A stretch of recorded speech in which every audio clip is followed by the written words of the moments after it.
হাতে দুদিন ছুটি হোক বা উইকেন্ড, বাঙালির দুদিন বা 3 দিনে কাছাকাছি ঘোরার জায়গা হলো পুরুলিয়া। পাহাড়, ড্যাম, ঝর্ণা বা শালবন আর আদিবাসী সংস্কৃতির এক অপরূপ মেলবন্ধন হলো পুরুলিয়া। কম খরচে কি করে পুরুলিয়া যাবে তা তো বলবোই, কিন্তু পুরুলিয়া কখন যাবে সেটা আগে বলি। পুরুলিয়া যাবার সেরা সময় হলো নভেম্বর থেকে ফেব্রুয়ারি মাস। তবে সবুজে মোড়া পুরুলিয়া দেখতে হলে যেতে হবে বর্ষায়, আর পলাশেরাঙা পুরুলিয়া দেখতে গেলে যেতে হবে ফেব্রুয়ারির শেষে বা মার্চের প্রথম সপ্তাহের মধ্যে। লালমাটি আর পাথরের দেশ পুরুলিয়ায় গরম বরাবরই বেশি, তাই শীতকালই পুরুলিয়া ভ্রমণের জন্য সবচেয়ে বেশি সুবিধাজনক। কিন্তু আবার ডিসেম্বর আর জানুয়ারি মাসে পুরুলিয়া ভ্রমণ করতে গেলে অনেক বেশি খরচ হয়, কারণ এই সময় হোটেল ভাড়া এবং গাড়ি ভাড়া সব কিছুই বেশি থাকে। তা সত্ত্বেও কী করে কম খরচে পুরুলিয়া ঘুরবেন সেই তথ্যই আমি আপনাদের এই ভিডিওতে দেব। তাই বলি, পুরুলিয়া ঘুরবার প্ল্যান থাকলে প্ল্যানটা করে ফেলুন ফেব্রুয়ারির 10 তারিখ থেকে 25 তারিখের মধ্যে, কারণ এই সময় মোটামুটি ঠান্ডাও থাকবে। আর ফেব্রুয়ারির শেষের দিকে হলে পলাশ কিছুটা দেখতে পেলেও পেতে পারেন। এবারে আসি পুরুলিয়া যাবেন কিভাবে। ট্রেন আর বাস হলো পুরুলিয়া যাবার সবচেয়ে জনপ্রিয় মাধ্যম। যদিও পুরুলিয়ার প্রকৃত মজা নিতে গেলে বা অ্যাডভেঞ্চার করতে গেলে বাইকই বেস্ট, তবে সাধারণভাবে যাওয়ার জন্য বাসের থেকে ট্রেনই জনপ্রিয় মাধ্যম। হাওড়া এবং সাঁতরাগাছি থেকে পুরুলিয়া যাবার অনেক ট্রেন রয়েছে, যা চার্টের মাধ্যমে আপনাদের দিয়ে দিলাম। আপনারা স্ক্রিন পজ করে লিখে নিতে পারেন। তবে এর মধ্যে আবার রাত 11:30টার চক্রধরপুর এক্সপ্রেস সবচেয়ে জনপ্রিয়, কারণ এই ট্রেনে ভোরবেলায় পুরুলিয়া পৌঁছানো যায়, তাই ওই দিন পুরোটাই ঘোরা যায়। দ্বিতীয় জনপ্রিয় ট্রেনটি হলো রূপসী বাংলা এক্সপ্রেস, যা ভোর 6:28-এ সাঁতরাগাছি জংশন থেকে ছাড়ে আর পুরুলিয়া পৌঁছায় দুপুর 12:05-এ। রূপসী বাংলা এক্সপ্রেসে সেকেন্ড সিটিংয়ের ভাড়া পড়ে 150 টাকা আর এসি চেয়ার কারের ভাড়া পড়ে 530 টাকা। আর যদি হাওড়া চক্রধরপুর এক্সপ্রেস ধরেন তাহলে স্লিপার ক্লাসের ভাড়া পড়ে 220 টাকা আর 2 টায়ার এসির ভাড়া পড়ে 835 টাকা আর 3 টায়ার এসির ভাড়া পড়ে 595 টাকা। আর বাসে করে আসতে গেলে ধর্মতলার L20 বাস স্ট্যান্ড থেকে পুরুলিয়া আসতে পারো। নন এসি বাসের সময়সূচি স্ক্রিনে শো করে দিলাম। SBSTC নন এসি 250 টাকা পার হেড ধরে তোমরা ট্যুর প্ল্যান করে নিতেই পারো। এবারে বলবো পুরুলিয়ায় কোথায় থাকবো। পুরুলিয়া ঘুরতে গিয়ে আমরা 3 রকম জায়গায় থাকতে পারি। প্রথমটা হলো পুরুলিয়া শহর বা পুরুলিয়া সিটিতে বাস স্ট্যান্ডের কাছে, যেখানে বেশ কিছু হোটেল রয়েছে। তবে পুরুলিয়া ঘোরার মূল জায়গা যেহেতু অযোধ্যা পাহাড়, তাই অযোধ্যা পাহাড়ের নিচেও থাকা যায় বাঘমুন্ডির কাছে, আর অযোধ্যা হিল টপেও থাকা যায়। এছাড়াও গড়পঞ্চকোট বা গড় সার্কিটের কাছে পুরুলিয়াতে বেশ কিছু হোটেল রয়েছে।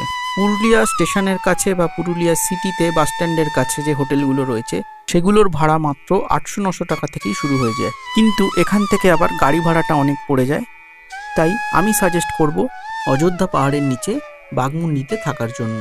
বাঘমুন্ডিতে যে সমস্ত হোটেল রয়েছে তার ভাড়া মোটামুটি 1000-1200 টাকা থেকে শুরু করে 3000-3500 টাকা পর্যন্ত রয়েছে। তবে একটু অন্যরকম এক্সপিরিয়েন্স করতে গেলে অযোধ্যা হিলটপেও থাকতে পারো। অযোধ্যা হিলটপে সবচেয়ে কম খরচে থাকার জায়গা হলো ইউথ হোস্টেল। ওয়েস্ট বেঙ্গল গভর্নমেন্টের এই ইউথ হোস্টেলে নন এসি ডবল বেডরুমের ভাড়া পড়ে 700 টাকা।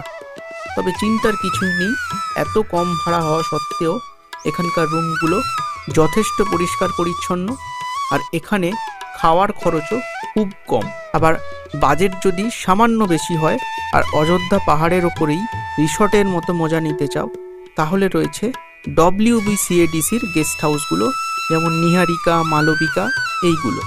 WBCADCর এই রিসর্ট কাম লজগুলোর ভেতরের পরিবেশ কেমন এবং এদের রুমগুলো কেমন আর কিভাবে বুক করতে হবে সেই নিয়ে সম্পূর্ণ আলাদা একটা ভিডিও আমার চ্যানেলে দেওয়া রয়েছে, তোমরা চাইলে দেখে আসতে পারো। লিঙ্ক আমি ডেসক্রিপশানেও দিয়ে দিলাম। তবে বাঘমুন্ডিতে থাকলে মানে অযোধ্যা পাহাড়ের পাদদেশে থাকলে অযোধ্যা পাহাড়ের একটা ভালো ভিউ পাওয়া যায়, সেটাই আমার কাছে সবচেয়ে ভালো লেগেছে। তাই আমি আগেও সাজেস্ট করেছিলাম অযোধ্যা পাহাড়ের নিচে বাঘমুন্ডিতে থাকার জন্য। বাঘমুন্ডির 10টা বাজেট হোটেলের সেপারেট ভিডিও আমার চ্যানেলে রয়েছে, লিঙ্ক আমি ডেসক্রিপশানে দিয়ে দিলাম। এবারে বলবো পুরুলিয়া স্টেশন থেকে অযোধ্যা পাহাড়ের হিল টপে বা অযোধ্যা পাহাড়ের নিচে বাঘমুন্ডিতে পৌঁছাবেন কি করে। আপনার সাথে যদি খুব বেশি লাগেজ না থাকে তাহলে হিলটপে যাওয়ার সবচেয়ে সহজ উপায় হচ্ছে এখানকার বাস। পুরুলিয়া স্টেশন থেকে 20 টাকা টোটো ভাড়া করে চলে আসা যায় পুরুলিয়ার বাস স্ট্যান্ডে। আর এখান থেকে মাত্র 50 টাকা দিয়ে বাস ভাড়া করে পুরুলিয়ার হিলটপে পৌঁছানো যায়। দ্বিতীয় উপায়টা হলো পুরুলিয়াতে গিয়ে সাইট সিইং করার জন্য যে গাড়ি বা ড্রাইভারকে আপনি বুক করে যাচ্ছেন তার সাথেই কথা বলে সামান্য দরদাম করে এই অংশটুকু অ্যাড করে নাও। পুরুলিয়া বাস স্ট্যান্ড থেকে যে বাসগুলো অযোধ্যা পাহাড়ের দিকে যাচ্ছে তার একটা চার্ট আমি স্ক্রিনে দিয়ে দিলাম। এবার আসি আমরা পুরুলিয়াতে কোথায় কোথায় ঘুরবো, মানে কি কি দেখবো আর কি। বাঘমুন্ডি থেকে প্রথম দিন আমরা ঘুরে দেখব অযোধ্যা সার্কিট।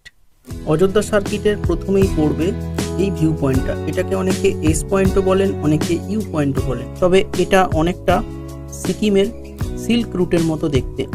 এখানে মিনিট 10 কাটিয়ে যাবার পথে দেখে নাও বামনি ফলস। প্রায় 500 সিঁড়ি ভেঙে নিচে নেমে দেখতে হয় এই বামনি ফলস। কষ্ট করে নিচে নামতে পারলে এরকম একটা সুন্দর ভিউ তোমরা পাবে। বামনি ফলস ছাড়া এখানে দেখার রয়েছে দুর্গা ফলস।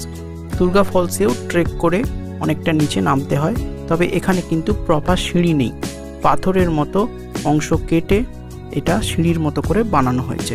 দুর্গা ড্যামটা অবশ্য অযোধ্যা পাহাড়ে ওঠার আগেই পড়ে। অযোধ্যা পাহাড়ে ওঠার আগে বাম দিকের রাস্তায় গেলে দুর্গা ড্যামটা দেখা যায়। কোন ভিউ পয়েন্টটা আগে দেখবেন এবং কোনটা পরে দেখবেন সেটা সম্পূর্ণ নির্ভর করছে আপনার ড্রাইভার কিভাবে আপনাকে জায়গাগুলো ঘুরে দেখাচ্ছে। অযোধ্যা সার্কিটের আরেকটা সুন্দর জায়গা হলো মার্বেল লেক। মার্বেল লেক ঢোকার মুখেই শুকনো পাতার ছাউনি দেওয়া এরকম কিছু দোকান চোখে পড়ে। আপার ও লোয়ার ড্যাম তৈরি করার সময় যে পাথর লেগেছিল সেটাই এখান থেকে বিস্ফোরণ করে কেটে নিয়ে যাওয়া হয়েছিল, আর তারপরে এখানে জল জমে তৈরি হয়েছে এই লেক। এরপর দেখুন লহরিয়া ড্যাম আর লহরিয়া শিব মন্দির। লহরিয়া ড্যামের পাশেই রয়েছে লহরিয়া শিব মন্দির। লহরিয়া ড্যাম দেখার পর তোমরা চলে আসো লোয়ার ড্যাম দেখতে।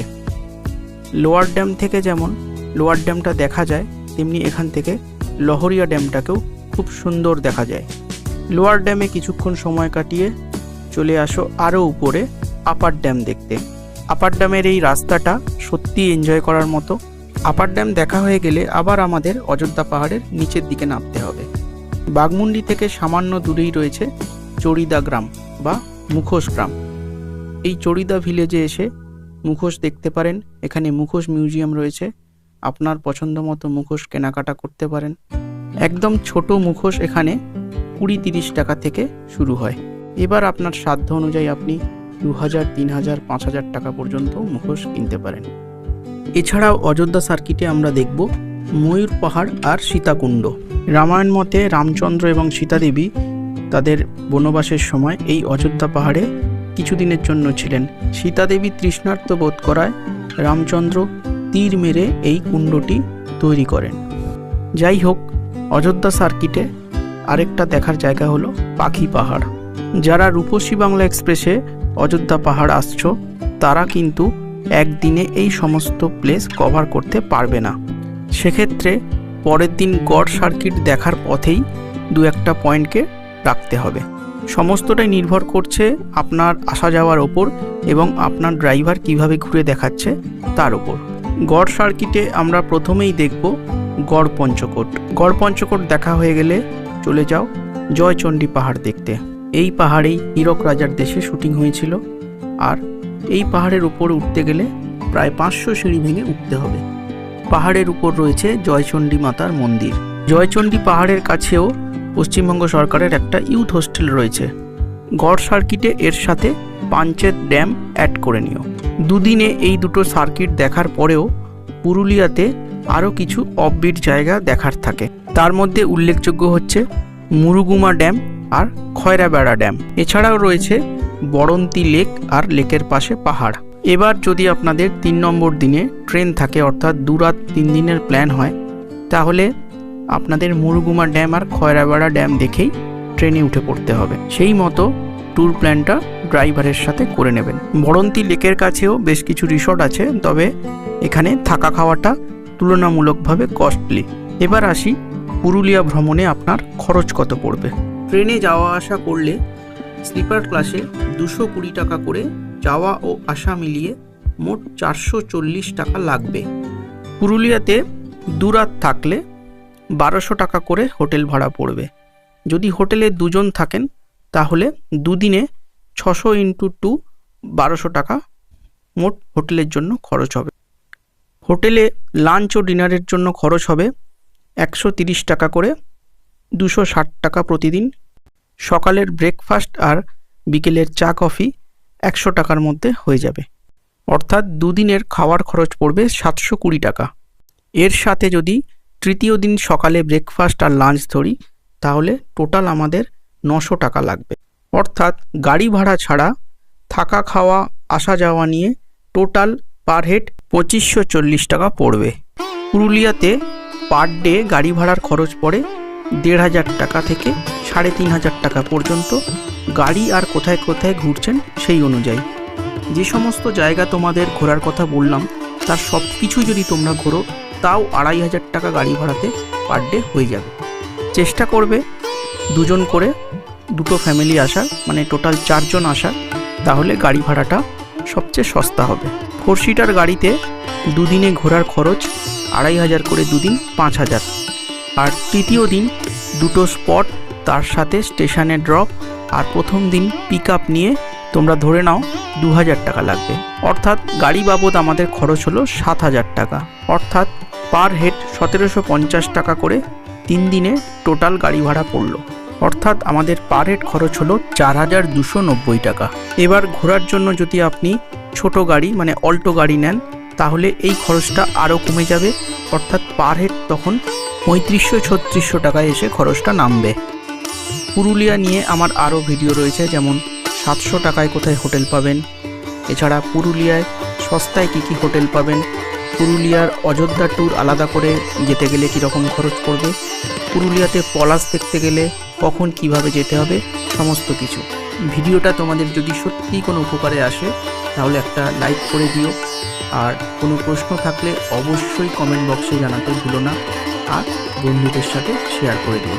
আজকের মতো টাটা।